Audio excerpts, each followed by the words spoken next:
It's finally time to make some progress on the old 357 Windsor. Richard sent me a pair of cylinder heads in the mail. He had to jump through a bunch of hoops to make that happen, which I'll get to in a moment. But first, let's check those heads out. All right, 3-bar GT40s that I actually gave Richard and then he re-gifted them to me.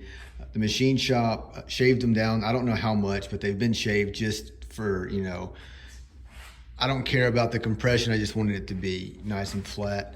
They did a valve job. They put in, I think, 225 valves. I'm kidding. They put in, they're just a stock 184 or whatever a GT40 is. And then, if it'll focus. Okay, they put in valve stem seals, and I was like, cool, cool, cool. And then I was looking at the exhaust, and I was like, dude, what is that? Is that an umbrella seal? So for just a few dollars, I can change the seals out. So we're going to do that, and then I'll check back in a moment. All right, we're on the last one. It's not the best camera angle, but I guess it'll do. Alrighty. I'm not good at this, and then you put the camera on and you just somehow get worse at it. Alrighty. So I'm changing the valve stem seals because I just don't like umbrella seals. No offense to Rihanna. And you know, no knock on the guys that put these heads together. I mean, they do good work. They've probably done more head work in the first month. Hang on, what's up, baby? Did you put a shirt and pants in the little clear bed in my room? Honey, I don't think so. Was I supposed to? No. Okay. But there is some and I did not put it there. Now I'm in trouble for you. I think you. Well, I didn't do it, baby. All right, so I'm back. Yeah, they've put together a bunch of heads. More heads than I ever will. Probably more heads in their first week of working than I will my whole life. Here's the umbrella seal that I'm not a fan of. Of course I'm going to keep them. I keep everything. Like probably most of y'all do. All right, got this little slider deal. This thing's the best. First time I ever did valve springs was on my 91 505 speed Mustang. And I think I put on some aftermarket valve springs. I think they were trick flows. And they fought me. And I've never done a set quite as difficult since. Okay, and I take a little bit of, it's a Lucas bottle filled with ATF. I bought extra ATF one time. So I think I got some that I don't use in the white Mustang. I think it's maybe for the green Mustang, and I wasn't going to use it, so it's a good little clean lubricant. All right. But yeah. So yeah, guys that put these heads together, they do good work, but I just want to put positive valve stem seals on it. And these exhaust ones are such a dang pain. Ah, there we go. Man, that hurts the thumbs. The intake's going real easy. The exhaust's not so much. I take my distributor wrench. Just put a little bit of pressure. Make sure they seat. I don't have a deep well socket that'll actually fit over the valve stem. Dude, we're already at 3 minutes. That's way too much. Way too much footage and nothing. All right, here we go. Okay. Hang on. With that. All right, that looks good.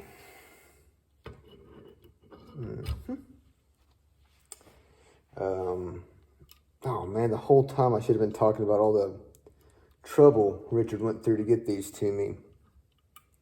So I was supposed to go home over Thanksgiving, but COVID's still a thing, I guess. My sister-in-law got COVID, so that kind of changed our lodging plans whenever we were on our way to Bama. And then, but that was okay. We still had a good time. And then, oh, is this gonna work? Nailed it. So, changed our lodging plans going through Texas, and that wasn't the end of the world. But then, after we had my son's kind of like birthday party, my daughter woke up sick with an earache and a fever, and then and then some other family in Alabama got sick. And what's up, son? I was wondering if I could help you. I just finished. I appreciate it though. But yeah, so it got canceled out, and then I was griping to Richard about it. Like, man, I was looking forward to seeing everyone, and then you go on vacation, you have that vacation high, and then you get home, you have that vacation low. And I was like, dude, having these heads is gonna get me through the vacation low. And what I'm trying to say is, after something as much fun as hanging out with your family, I was gonna have a goal, like putting these heads on the engine and getting the engine built. And I was all upset about it. And Richard said, hey man, don't worry. I got friends that work at Promax, formerly known as Patriot, I believe. They're gonna ship you those heads for a good price. And he did it. So that's the story. And the next scene, I think I'm gonna put these heads on the engine. That should be the next scene. I wanted to film putting the heads on, but I just couldn't find a place to put the camera and everything. But they're on, and that's another step down.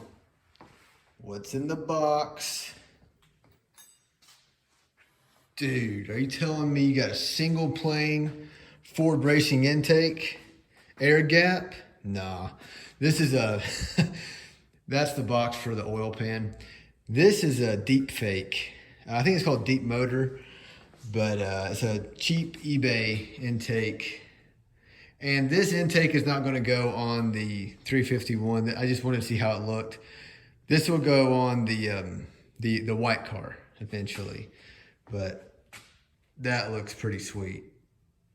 I'm reusing the stock valve train, and I got this neat bucket at Walmart. It's got a grate in it, so push rods and the rockers will go in a couple gallons of diesel.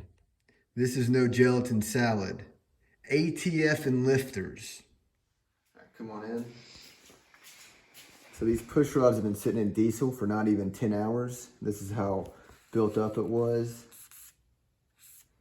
So that's a really nice trick that my dad and brother were saying to use, and that definitely works. The camshaft came in earlier than I thought. I'm going to do a quick cleaning on it, and then my son and I are going to throw it in. So we got the operating table set up.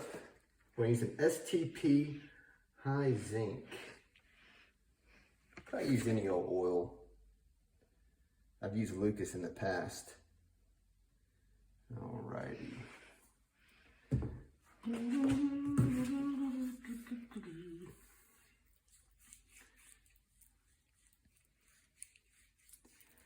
Alright. Dang it.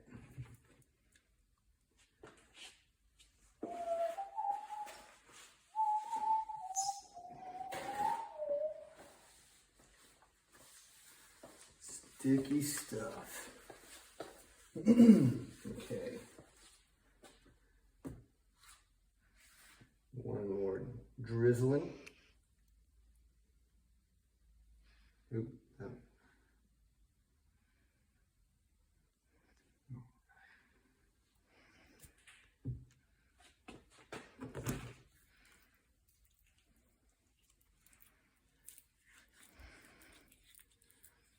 All right. Bing, bang, bop.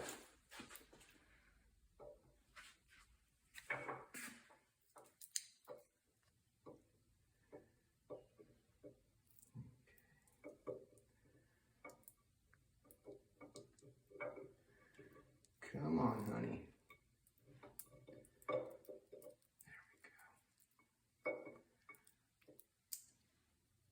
There's a part in the movie called The Rock where they take that chemical warfare bomb that has those it's made out of those green things. I always feel like I'm doing something like that when I'm doing pistons or a camshaft. Getting a good angle there, Jacob? Oh, you're zoomed way in. Oh, you're trying to show it. Oh, I see what you got a director over here, which is perfectly fine. All right. Boom. And she's home. What do you think about that, Jacob? Pretty good. Pretty good indeed. My hands are slimy. Hands are slimy. Secret of the Ooze. Ninja Turtles 2. All right, man. That camshaft is in. Now go ahead and back up a little bit. There we go. The cam's in. I might just leave it at that for the night. All right. Next up is the retainer, then the timing chain, then we'll come around, put the lifters, the tray, push rods, all that stuff. Oh, and the rockers. We got the engine all sealed up. Loving that intake still. It will not stay on. We're gonna throw a coat of primer on, and then maybe I'll clean the garage. I probably won't, and then I'll check in tomorrow whenever we put the other coat on. One more thing, we're gonna do the Uncle Tony Happy Engine painting technique, and let's try to do some fancy YouTube edit. Wait a second, there we go. And there you have it. I haven't mentioned what kind of camshaft is in this engine. It's just a stock HO cam that Richard was kind enough to send me. It's from an 88 5.0 speed density motor. And I'm painting it gray because I've always wanted to see what a gray engine would look like. The whole blue duck paradox. Never seen a blue duck before. Never seen a gray engine before. Or I've never owned one, I should say. And then the only other thing I have to say about this engine that's kind of odd, I don't feel like painting around the distributor, so it's going to look like it has like some chest hair coming out of its collar. I might come around and paint it later, but for now, it'll just be bare cast. And that is pretty much exactly how I imagined it. I missed a few spots. I'll have to go back and paint a little bit more, but it's a lot colder today than it was the day I painted, so we'll wait for it to climb up to temperature. For now, I'll leave the whole the chest hair, but let's go ahead and wrap this video up. Oh, let's get a side angle. All right, let me get in frame here.